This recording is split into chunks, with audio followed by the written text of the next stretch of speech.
Now that we've talked about map, filter, and reduce, let's look at another tool that is a method on JavaScript's Array.prototype. It's something you can use on JavaScript arrays. It's called sum.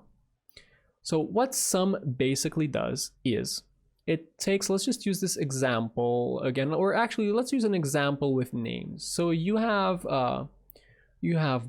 Bob, Tim, Kim, and Luna. And you would like to know whether any of these names start with a B. Well, if you use sum will take this array and will also take a function. And this function is a predicate, so it'll return true or false. And this function will take like x, let's say, and we can say, you know, does x start with B, for example? So x of 0 equals B, let's say. So this can be your function. Does a name, or does a pet's name, if these are pet names as we had in our other examples, does it start with B? Now when you apply this, sum will apply this function to every single element, and if it finds an element in this array that matches this condition, it'll return true. Otherwise, it'll return false. In this case, it'll return true. Now, let's very quickly look at how we would implement that. Well, let's just implement it right away. So before we looked at, you know, how would you do it in a naive imperative way, but right now let's just implement sum right away. It'll take an array and it'll take a function. And what it will do is let's just again do the simple kind of for loop, less than array.length. You could do for each or something like that, but you don't necessarily have to. And here, what we would say is if, and then we would have some kind of condition. And let's look at what that is after. We're going to return true. And otherwise, at the end, if we didn't match for any of those, we're going to return false. So what is our condition going to be? Well, let's look at what our function is. Our function will be, does pet name start with B, let's say.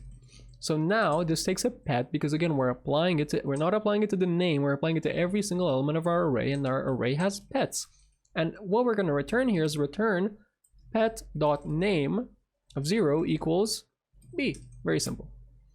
So now in sum, this is going to be the function that we pass in. So basically we just want to run this function on this element of the array. And as with map, we're just going to pass in the index and the full array as well, because that's what JavaScript, you know, sum and all of these functions, that's what they take.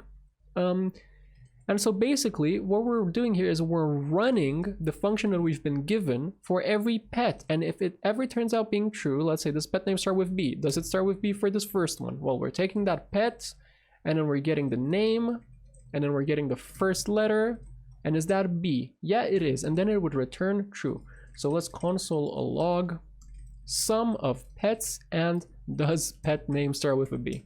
Now, if you run that, you'll see it says true because one of them does start with a B. But if instead of Bobby, we had Pobby, then it would say false because there is no pet name that currently starts with a B. And of course, as before, you don't have to write this function. It is in the JavaScript array prototype. So you can just say pets.sum. This is how you would do it normally. So you're saying, is it true that at least one, so you can have two of them as well, is it true that at least one of our pets starts with a B? So for at least one of our pets, this function holds, and you're going to see now it's false. And as soon as I change at least one of them to start with a B, it's going to be true. So if you ever find yourself in the situation that you would like to, you have a list of things and you would like to check if a certain condition applies to at least one of the items that you have, then maybe consider using sum, because in this case you can see that not only do we have no shared state, but we've separated out our logic into a function which we can reuse later. It's very clear what it does. It's a pure function, and our code is very clear because all that we're doing really is pets.sum and then the function. So if you're in this situation, I'd recommend giving this approach a go.